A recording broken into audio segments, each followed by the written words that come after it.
Hello everybody and welcome to part 3 of What If 2 Omni Heroes United, or as we've been calling it behind the scenes, Project Windy Hindy. This part picks right after the previous one left off, but in case you missed it, I would suggest going to the Outcast channel and watching that part, since there is a lot of information to catch up on before coming to this video. So yeah.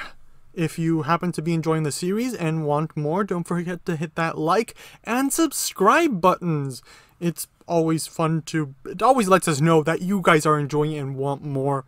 And this is one of the series that Omnideku is one of the series that a lot of people seem to enjoy, as it has some of the most views on my channel. So yeah, all that said, please enjoy the video. In the search for Maltruan's hand, Ian and company encounter a small snag in the road in the form of Izuku Midoriya. Due to some temporal interference, they landed in the wrong universe, leading to Changeling tagging along once they corrected their mistake. Now in the right universe, Exoskull continued his rampage with Changeling following close behind. On the way, he picked up Deku, this universe's counterpart of Izuku Midoriya, who coincidentally also possessed an Omnitrix. The two Omni Heroes managed to take care of the villain. It seemed like they would enter another battle, but instead, they talked things over. Concerned for their chances at victory, Ian reached into the time stream, pulling out some reinforcements and ordering them to attack the two Izuku Midoriyas. With a very relaxed attitude, the boy, wearing a black hoodie, slowly approached the two Midoriyas, interrupting their conversation. The street was deserted as the giant rhino-like villain led everyone to evacuate, which caused the emo boy to stick out. Deku looked at him with a confused expression, writing him off as a regular civilian. "Wait, I know that guy. He's a friend," Changeling reassured his alternate universe counterpart. "Hey, Ben!" Changeling approached the American boy, recognizing him as an ally called Ben Tennyson. He had proven to be helpful in the past, so talking the situation over with him seemed like the logical conclusion. Yet, something about the guy didn't sit well with Deku. As Changeling got close, the emo kid hid the watch on his wrist, which seemed to resemble the Omnitrix the other two boys were wearing. In a purple flash of light, the emo Ben Tennyson had transformed into a Crystal Sapien, startling both boys. The Crystal Sapien instigated a fight, shooting energy blasts at the two boys. Both Midoriyas jumped out of the way, evading the attack. They braced themselves for another battle, activating their Omni Matrices. Changeling had recently fought an alternate version of himself, so he knew how to react and counter. He transformed into an alien he called Crystal Fist. On the other hand, Deku hadn't seen another version of himself until today, making this fight slightly disorienting. His logic told him to avoid the attacks, making Hibiki the logical transformation. But, wanting to prevent that, he turned into the alien he dubbed Sakurajima. More energy bolts came at the two boys, but the attack was quickly blocked by Changeling, who erected a crystal barrier. Not having to worry about the next blow, left Deku free to attack. He jumped into the air, igniting two fireballs in his hands and throwing them at the Crystal Sapien. "Lame," Ben said, shooting two bolts at the fireballs to block them. Yet as he stopped one attack, more came at him. Small diamond shards flew in his direction along with more fireballs. There were too many to block individually, so Ben smashed his hand into the ground, releasing an enormous amount of energy. The ground flew into the air, serving as a shield while also sending everything in his enemy's direction. Changeling created a small barrier, using it to throw himself into the air while also protecting his ally. He landed behind Ben, slashing at him. "What's gotten into you? Why are you attacking us? Where'd you even get an Omnitrix?" Changeling questioned while slashing at his enemy. Ben just shrugged while evading blow after blow. He didn't feel like answering the questions at all. Eventually, he managed to gather enough of his strength, shooting a concentrated blast at Changeling. At first, he was thrown back slightly, but after a moment, he managed to rearrange the diamonds in his body, redirecting the attack back to its origin. The Crystal Sapien was sent crashing into a wall. Once he landed, Deku shot out a giant fire blast he had been charging up, damaging the Crystal Sapien further.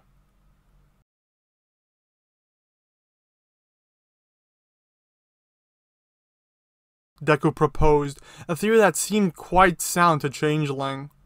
With the two Omni Heroes distracted, Ian jumped into the battlefield. He opened a portal below Exo Skull which swallowed him whole. He then jumped into it, regrouping elsewhere. What a pain, Ben said, getting up. He hid the Omnitrix on his chest, changing into a Segmenta Sapien. Having a malleable body, he changed forms, approaching the two heroes with a wall. Are those Legos? Changeling wondered. I think they are, Deku responded, shooting fireballs at them to try and stop them. He expected them to melt, but although it did cause some discomfort to Ben, it didn't slow him down. Damn it, I was wrong. Deku corrected as the wall approached. Changeling jumped in front of Deku before the attack could hit him, barely stopping the move. He was pushed back by the momentum, so he had to plant himself in the ground using diamonds. After he had fully stopped the advance, Ben retracted his body to the piece that Changeling had stopped. He basically catapulted his body a crystal fist, punching him in the face. Realizing that the transformation he had picked would no longer be effective, Deku transformed into Extramite, just in time to cover for his partner. As Crystal Fist was sent flying back, Extramite jumped into the battle, hitting the Segmenta Sapien repeatedly, even breaking it apart. Lame, Ben said, fixing his body. At the same time, he expanded himself, creating a dome around Deku and shooting fist after fist inside to attack. On the outside, Changeling recovered. He hit the Omnitrix, turning into acidic.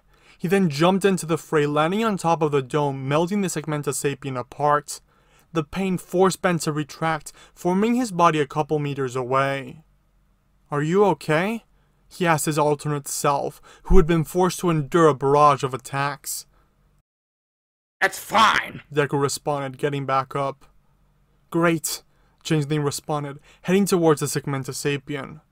Huh, this is getting interesting, Ben thought, cracking a small, yet uncharacteristic smile. He was outnumbered but had more experience, which evened out the fight. It was an exhilarating battle that was ahead of them. Ben knew he wouldn't be able to defeat the polymorph in his current form, so he hit the Omnitrix. Electric Corpse! Ben announced, having transformed into his Transillian form. He started charging up his hands, throwing them forwards once he had sufficient charge. A lightning bolt flowed out, hitting Acidic and rendering him immobile. The energy flow expanded throughout the whole body, shocking the gravity projector. It rendered the polymorph completely useless, causing him to fall to the ground. A flash of light then emanated from the body, with Changeling emerging from it unconscious in his human form. Midoriya, Izuku! Deku shouted, not knowing how to call his alternate self. Slightly affected by his partner being defeated, he charged at Ben. The Transillian shot another strong bolt of energy, which sent Extramite flying back. He recovered quickly, resuming his charge at the enemy. Ben then shot another electric blast.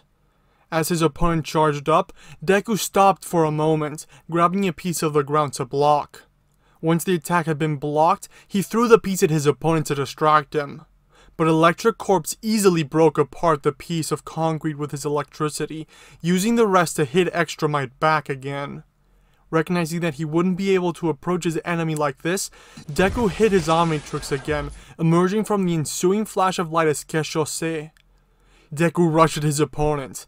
On the way, he started throwing diamond projectiles, forcing his opponent to block instead of attack.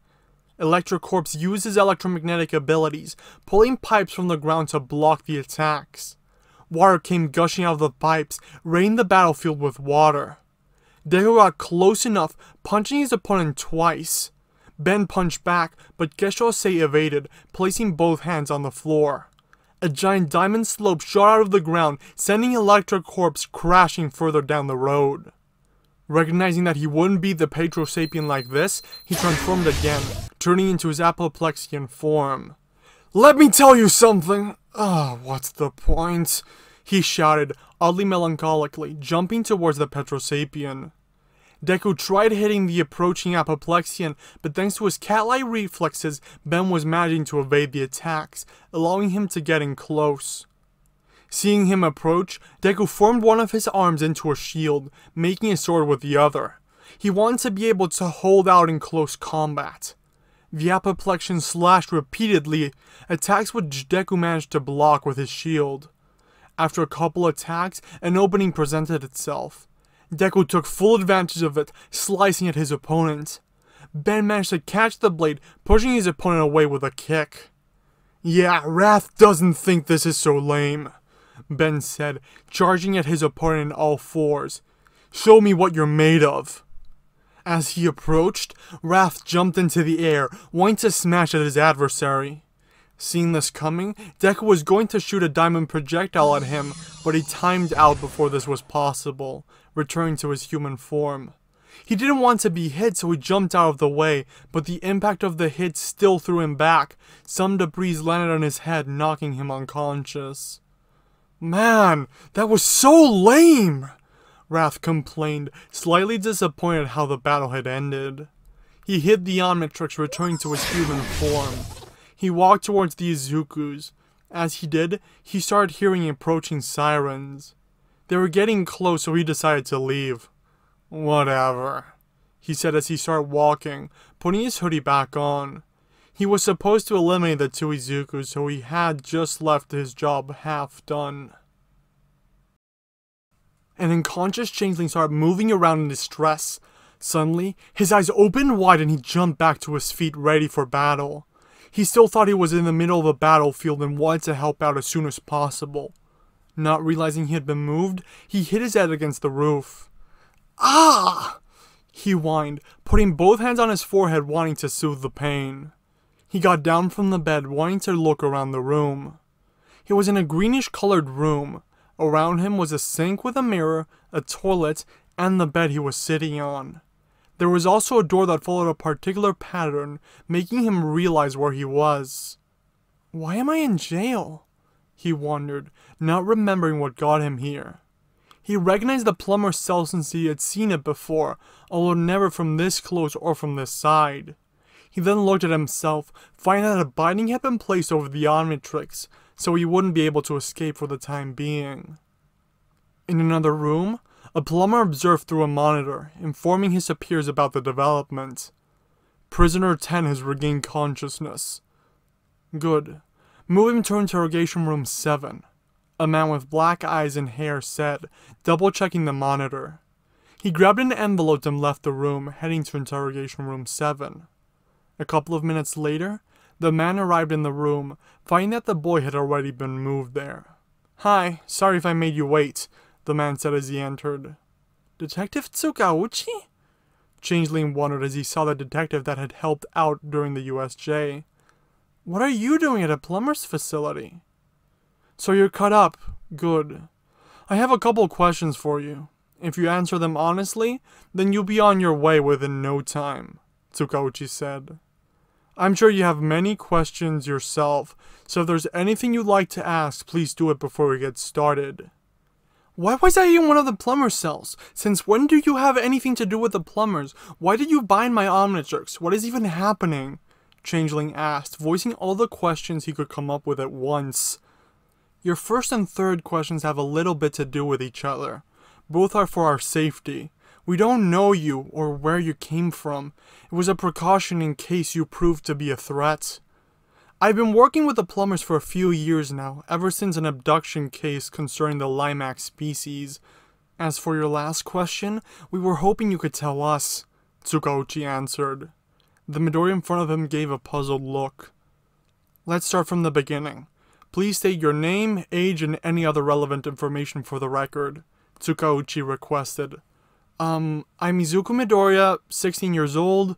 My hero name is Changeling, and my provisional hero license ID is 1394151, Midoriya responded. "You are aware that license hasn't been issued yet, correct?"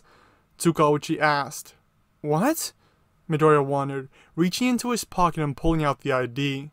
With a hand gesture, Tsukauchi asked to see it, so Midoriya obliged. The detective took a hard look at the piece of ID. "Interesting. This particular card won't be issued for another 3 months. If it is a forgery, it's incredibly well done, but I doubt it. That only leaves one possible explanation. Are you from the future?" Tsukauchi asked after gathering all the facts. "Maybe?" Seeing All Might in his prime is a weird thing, but when I crashed into the exam, the other me was Inferno, Changeling informed. And you were not? Tsukauchi questioned. No, during my exam, I used Spectre and Splits if I remember correctly, Changeling responded. A parallel reality then? Tsukauchi asked. The names the boy used for his transformations vaguely matched the aliens the other Izuku currently had unlocked in his Omnitrix. Maybe. I don't really know, Midoriya answered. But you do seem very okay with any of these ideas. The universe is a weird place. I've learned that many times over in the past few years. Anything within reason can happen, and this seems to fit the bill, Tsukauchi explained. Let's start with what you do know. How did you get here? What are the most recent events that brought you here? I was on patrol when these two villains showed up. A giant rhino-like alien and one that looked more like a lizard. Midoriya started, with Tsukauchi taking notes as he spoke. I engaged them, but they got away. I ended up jumping into a weird portal while chasing them. Then we crashed into the final semester exams of the other me. The villain ran off with him, I followed them. Once I caught up, the other me had already beaten the villain. We talked a bit until this other guy I know showed up. I thought I knew who he was, but he pulled out an Omnitrix and we fought again. Who is this man you thought you knew? Tsukauchi asked. His name is Ben Tennyson, Changeling answered, although not the Ben Tennyson I know apparently. You also said that the other Midoriya took down the rhino-like alien, yet when we arrived at the scene, he wasn't there. He could have gotten away during the fight with Ben, negative Ben? Changeling deduced. You also said there was a lizard-like alien with them. Did the alien show any other characteristics? Tsukauchi asked. She had purple skin, white clothes, and could go invisible, Midoriya answered. A merely sapien, Tsukauchi deduced. Any chance we could take a break? I haven't eaten anything since breakfast and it's been hours, Changeling complained, his stomach growling at the idea. Izuku was being helpful and truthful, so Tsukauchi considered the idea. If you're that famished, would you like a gumball? A man in a lab coat asked, extending a bag filled with candy to Izuku, offering it up. What? How did you get in here? Tsukauchi exclaimed, surprised, reaching for his gun. Well, I do appreciate the use of non-lethal bullets. I still find this sort of thing repulsive, the man in the lab coat noted, holding the gun by its handle with only his thumb and index finger. What? How? Who are you? Tsukauchi asked.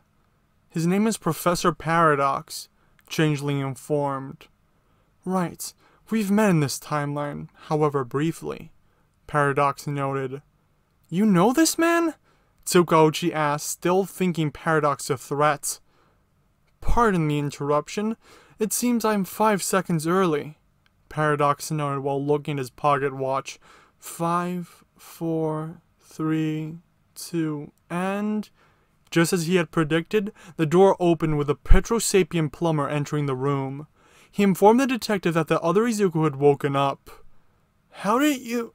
Tsukauchi started asking, only to find the man had disappeared just as quickly as he had arrived. He saw his gun on the table, so he picked it up.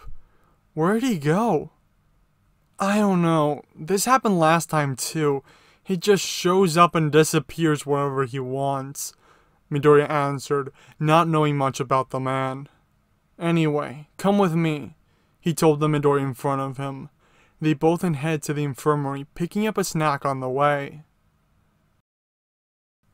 As Tsukauchi and Changeling talked, in the infirmary, Deku started moving. He's awake! A slightly fat version of Cortex said enthusiastically, accelerating the Izuku's process of regaining consciousness. No, he isn't. A slightly taller version of Cortex, who was also wearing overalls, countered. Well, he is waking up, the fatter Galvin said, turning his attention to his companion. No, he isn't, The taller Galvin countered once more while Deku put his hands to his head to soothe the pain. He slowly got up, opening his eyes. His vision was fuzzy and his ears were still ringing slightly. He turned his attention to the moving gray blobs that were somehow making noises. "We are both looking at the same readings," the fatter Galvin shouted at his partner while bringing attention to his tablet. Deku's vision slowly cleared, and in front of him, he saw not one, but two different versions of the alien he called Cortex. Who are you? He asked, looking at them with a puzzled look. Did they somehow escape out of the watch? Was this another Hibiki situation? His head was swirling with theories. "Greetings, human. I'm Driba, and this is my companion, Blukich. You sustained some injuries during your last fight, so we're looking you over," Driba explained. There's more of you? Izuku questioned, not fully understanding the situation. He still wasn't sure if he was dreaming or awake, although everything did feel quite real. "He's definitely feeling the concussion," Blukich commented. "He isn't concussed," Driba shot back. "He hit his head pretty hard. He might be," Blukich noted. Driba grabbed a small light and jumped to a higher vantage point where he tested to see if Izuku had a concussion. "He does not have a concussion," Driba determined as Deku slapped the light out of the way. You two are Cortexes. He asked them directly. "No, we're Galvin," Blukich corrected. "An alien species from Galvin Prime." "I believe this is his nickname he gave the Omnideku transformation of our species," Driba responded. "Is not," Blukich said, tending to the boy's readings on the computer. Actually, is. Deku interrupted, looking at the Galvin with amusement. If he had his notebook on him, this is where he'd pull it out. Have I been using your powers right? What abilities do you have besides your advanced intellect? Is there anything secondary to your species I should know when using it? Instinctive abilities that you might think inconsequential? We like the rain, Driba said, not knowing how to respond to the boy's quick mumbled questions. "Tetrax, please tell Detective Tsukauchi that Subject 12 has woken up," Driba requested, wanting to get away from the boy's questioning. Wait, was that a Kinshose? Izuku questioned, the Petrosapien leaving the room, snapping him out of thought. At this point, he was 99% sure this wasn't another one of those weird dreams. Hibiki would have already shown up, or Geshose would have turned into a fusion along with Cortex. As Izuku thought about that possibility, he felt a slight chill throughout his body. He instinctively hugged himself for warmth, finding that his upper body was naked. The upper part of his uniform had been removed. Hey, where is my costume?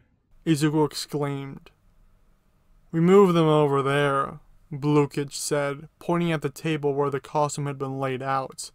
"We removed them to make it easier to run our tests," Driba explained. "We finished now, so you can put it back on if you want." Izuku stood up from the stretcher and walked over to the table, grabbing his costume. He had been beaten up and slightly damaged in the battle, but he still put it on, as it would be warmer than nothing. For the next few minutes, Izuku asked question after question at the two Galvin. They answered what they could, taking great pride in what they said, although most of the information they were giving wasn't exactly correct. Tsukauchi and Changeling then entered the room. "Blukich, Driba, can you give us a moment?" the detective asked, wanting the room for themselves. The two Galvin left the rooms without giving any objections. You okay? Deku asked his counterpart, concerned after what happened in the battle. He had been defeated first, after all. "Just fine. You look in worse shape than me," Changeling responded, bringing attention to the bandages on Deku's head. "Sorry to interrupt the reunion, but I have a couple questions for the Midori of this dimension," Tsukauchi said. You mean him, right? Both Dekus asked simultaneously, not knowing exactly if they had jumped dimensions again or what the situation was exactly. "I mean you," Tsukauchi said, bringing attention to Deku while opening his files. You were in the middle of your final exams before all of this, right? Izuku nodded to the statement. Good.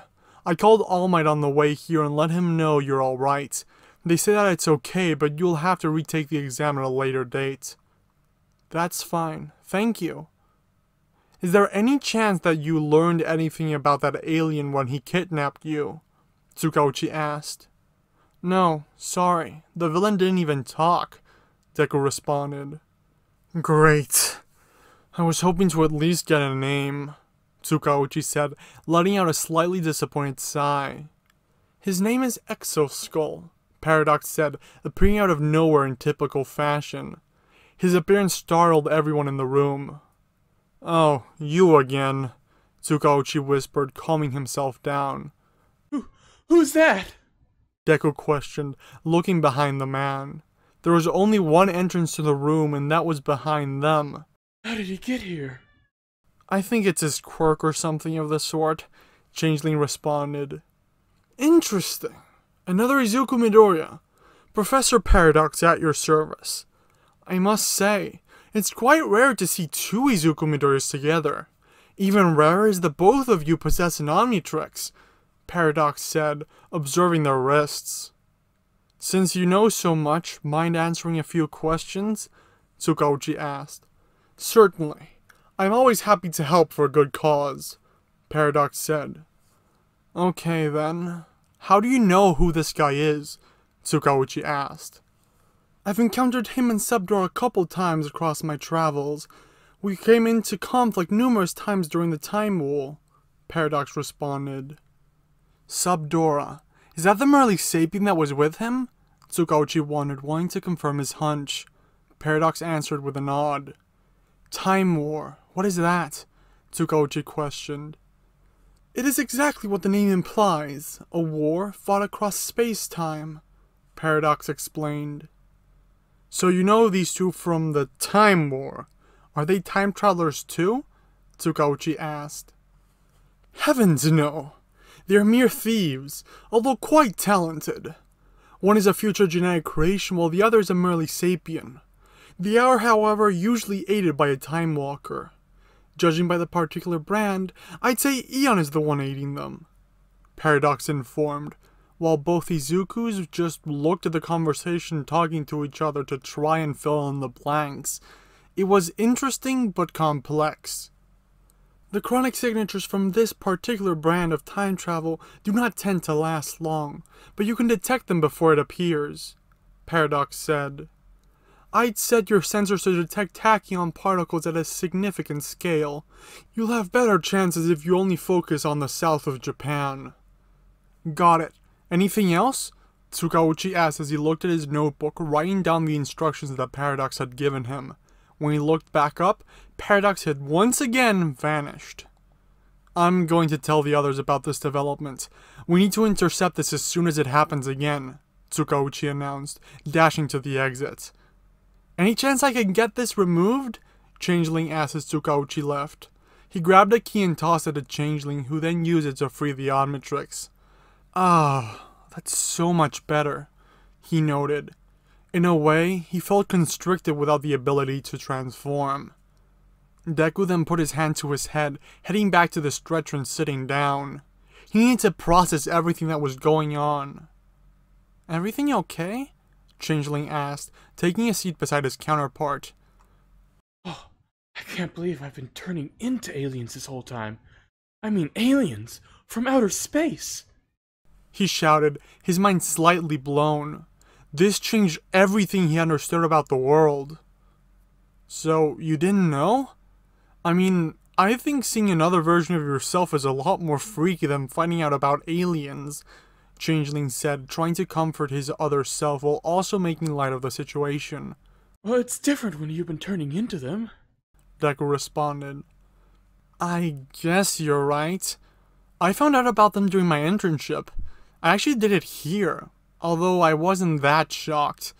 It wasn't that big of a difference from me thinking of them as monsters to aliens, Changeling said. Really? I always thought they were heroes who died in the past, Deku voiced, a small chuckle coming from his counterpart. What? Nothing. It's just that theory is quite absurd, Changeling said. For me, the real shocker was finding out that Dad was part of the plumbers. Really? Dad? He's just an employee at some company in the States. Deku informed. I guess it's another thing that's different. Yeah, there seems to be a lot of differences between us, Changeling noted. From everything he had seen, even though they were the same person, the differences were obvious. Yeah, I can tell with just one glance. I mean, your watch looks completely different. Was it always like that? Deku wondered. Not really. I used to have one that looked exactly like yours, but it sort of recalibrated after the whole thing with Velgax. I had to go through another training period as it came with all new aliens. But he just seems to think it looks more professional, which I can't help but agree with, Changeling said, looking at his Omnitrix while thinking about his friends and the training sessions they had had together. Hearing that name made Deku crack for a second. A shocked expression manifested on his face after he heard that name. It's something he didn't expect to hear, yet it hurt him very much the same. Is everything okay? Changeling asked. Yeah. It's just... Ida died. Deku said, tears swelling up and streaming down his face. He was my best friend and I couldn't save him. I'm so sorry, Changeling voiced, patting his other self on the back, trying to comfort him. It's just, hearing he's alive in your world just hurt. I don't know why, it just does. It brings back all the worst parts of the experience. Like the fact that I got there just as Stain killed him. Deku said, weeping as he did. He was trying to hold back his tears, to appear strong before his other self, yet he couldn't hold it in. That's really rough. I'm sorry, Changeling said. The worst part is, I could have gotten there in time if I hadn't timed out. If I had been faster, or at least I could have convinced him not to go after Stain. Deku complained. He wished things had gone differently. He really did. If your Ada was anything like mine, then he wouldn't have been stopped. Believe me, I tried to talk him out of it, but he was pretty stubborn, Changeling said, starting to chuckle. I guess he was, Deku said, joining in the chuckling. After the chuckling ended, the room fell silent with Changeling still patting Deku's back. Is it me, or... One Deku started. Does this feel weird? The other completed. Changeling then pulled his hand back quickly, an awkward silence invading the room once more for the next few minutes.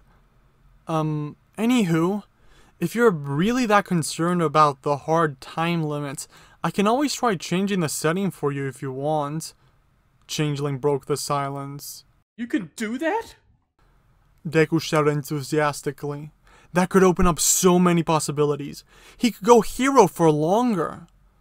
It's not like I can get master control, but I can put in my settings that make the limiter energy-based instead of time-based. It makes the transformation time more unpredictable, but at least you're not constrained to just 10 minutes, Changeling explained. What's master control? Deku asked. It's this thing that was in Dad's notes on the watch. It apparently lets you switch at will from alien to alien without needing to turn back or having a time limit, but I never figured out how to unlock it, Changeling explained. That sounds really cool, but if you can't do it, it doesn't matter, Deku voiced. Still, want me to change your limiter? Changeling wondered. Yes, Deku reaffirmed, completely sure of himself.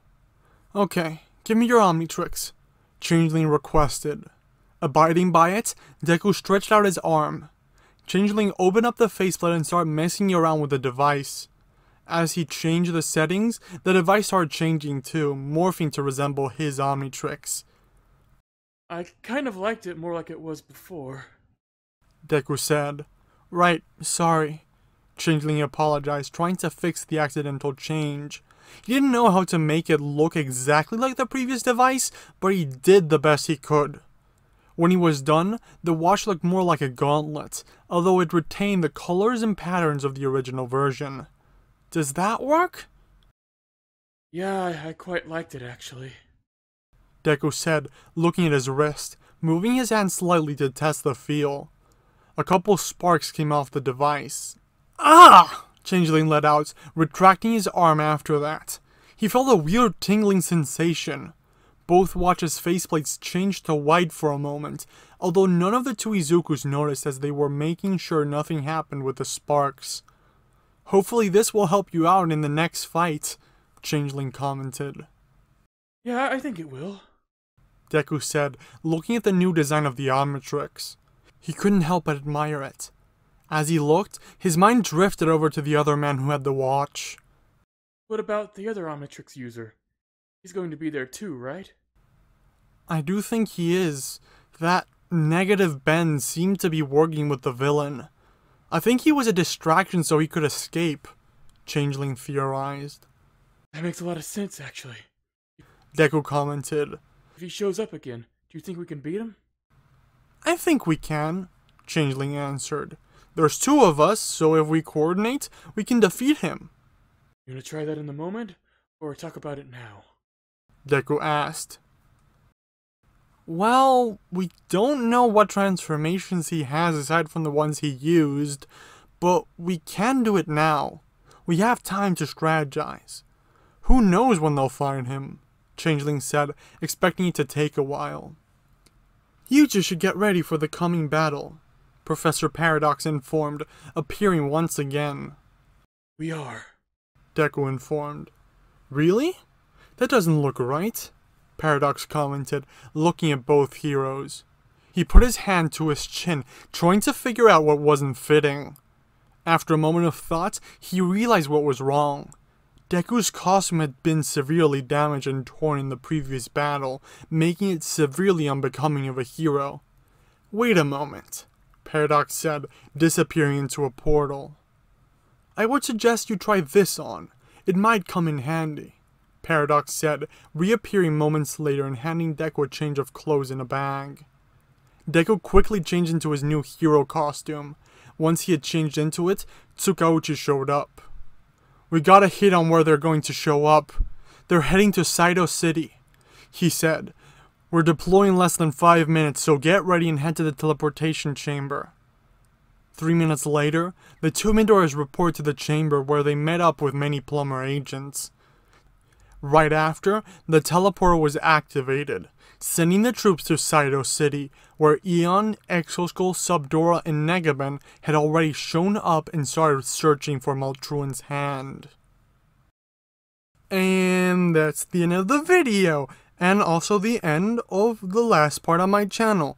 This video was originally going to be, longer, but already is pretty long, so because it felt like it was too compressed for the middle and ending being in one video, we split it up. So part 4 and the finale will be on the We the Celestials, the Anime Outcasts channel, so go check that out when it comes out. I'll even put a community post. I do hope you all enjoyed the video. If you did, don't forget to hit a like and subscribe as always. And thank you, Red, for editing this video. I hope you guys are enjoying it. We had a lot of fun coming up with this. It's been months in the making, and I don't know what I said in part 1, but yeah, I don't remember. Yeah, this has been very fun, and we had a lot of interesting ideas when coming up with it, and a good dynamic. So I hope you guys are enjoying it as much as we did when making it. It's been months in the making, and it's been exciting. You also need to watch part 4 when it comes out, otherwise you're going to be lost in what happens in the next part of Omnideku, coming out soon. With all that said, I do hope once again you all enjoyed. Don't forget to keep an eye out on the Outcast channel, and until next time everyone, have an absolutely fantastic day. Bye!